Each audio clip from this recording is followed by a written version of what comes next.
Hi అండి. 6th class చదువుకుంటున్నాడు మా అల్లుడు. బాటిల్ తోటి దాన్ని అలా కట్ చేసి అటు ఇటు బాటిల్ మూతలు పెట్టి అందులో బ్యాటరీ పెట్టి హెలికాప్టర్ తయారు చేశాడు. చూడండి.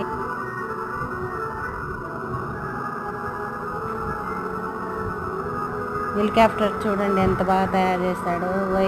బ్యాటరీ వైర్ కనెక్షన్ ఇచ్చి ఎలా చేశాడో ఏమో, భలే తయారు చేశాడు. గ్రేట్ అండి, మెచ్చుకోవచ్చు. చాలా బాగుంది, భలే తయారు చేశాడు.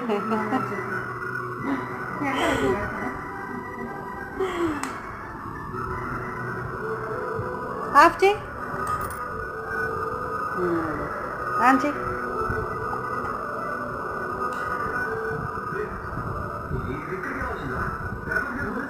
ఇక్కడ కదండి.